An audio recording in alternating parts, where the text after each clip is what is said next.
Ô, Liz, eu tenho algumas curiosidades, a gente tava até conversando aqui, eu falando que eu tenho algumas curiosidades que talvez pareçam óbvias, mas que talvez ou obviamente vai responder a dúvida, ou sanar a dúvida de uma série de pessoas que estão assistindo ou irão assistir depois, né? Me conta, na sua percepção, de acordo com as suas bases intelectuais, culturais, da onde que você acha e por que surgiu essa polarização de direita, esquerda e depois o centro, né? Porque hoje a gente... É fácil de entender que hoje nós temos uma polarização severa, que eu acredito que nunca nós vivenciamos isso, e que isso foi instituído, nasceu por algum fato. E que o fato do Enéas, lembra que a gente estava comentando do Enéas? Ele retrata exatamente isso. Eu me considerava... hoje eu olho pra trás e eu falava, cara, eu era um alienado. Porque meus pais nunca se interessaram por política. E nós somos influenciados pelas pessoas que estão ali próximas da gente. E a percepção que eu tinha do Enéas, por exemplo, do que ele falava, pelo jeito que ele falava, que ele era louco. E ele foi taxado de louco por muito tempo.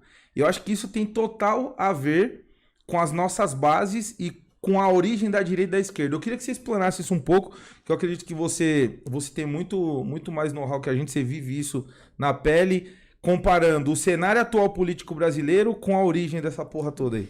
Cara, não somente vivo isso, mas uma coisa que eu gosto sempre de deixar claro é que eu pesquiso isso, eu estudo isso, eu fui pra academia estudar isso.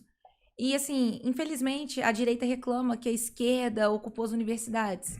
É verdade, só que eu sobrevivi a uma universidade para poder estudar esse processo.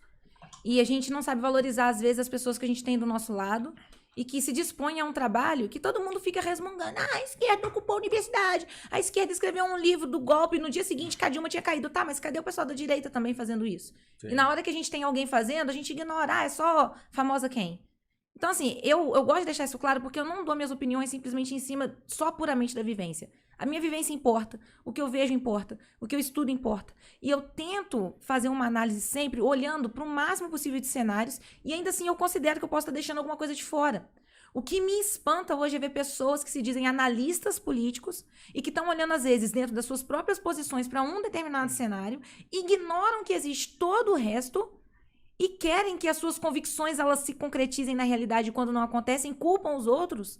E isso é exatamente o que eu vi dentro da Universidade Federal de Juiz de Fora em 2018, quando, em 2017, eu levantei a minha tese de que o próximo presidente da República seria um conservador, omiti o nome do presidente Bolsonaro do meu projeto de pesquisa para conseguir ser aprovada. Caramba. Mas eu coloquei ali todo... Eu descrevi o presidente sem citar o nome dele. Você acha que você seria boicotada, não? Eu não acho, eu tenho certeza. Eu tenho certeza disso, porque quantas pessoas tentaram, quantas vezes tentaram com que eu desistisse? Eu fiquei sem orientador ao longo da minha dissertação várias e várias e várias vezes. Então havia uma certa discriminação por conta do seu posicionamento político no interior das universidades. E não é diferente, por exemplo, do que hoje nós mesmos fazemos. Se, por exemplo, você não concorda 100% comigo, não vou dar palanque pra Liz, não. Porque ela vai vir aqui palestrar sobre um negócio que eu não concordo 100%. Então, assim, hoje eu vejo muito um comportamento... né, que o pessoal fala que é um comportamento da esquerda, mas eu acho que é um comportamento de pessoa imbecil. Pessoa imbecil a gente tem em todo canto. A pessoa imbecil, ela quer silenciar aquela pessoa que pode refutar as suas ideias imbecis. Então o cara tá fazendo protecionismo da própria ideia. Porque aí, respondendo a tua pergunta, o Enéas era tido como maluco, como extremista, a forma com que ele falava, ele tava nervoso o tempo inteiro. E quantas vezes, eu lembro que eu apresentava o programa na Rádio Prêmio, que era Passando a Limpo junto com a Nath, a nossa diretora lá da rádio falou, Liz, você tá parecendo o Enéas. Porque às vezes eu apareço em alguns vídeos nervosa, em alguns vídeos chorando, em alguns vídeos estressada. Porque pra gente que já tá vivendo, a gente não tá só vendo o cenário presente. O nosso olho tá aqui, mas tá ali na frente também. E aí a gente tá vendo as coisas vindo numa proporção que às vezes as pessoas não estão, porque tá todo mundo ainda muito focado nesse cenário aqui, que existe.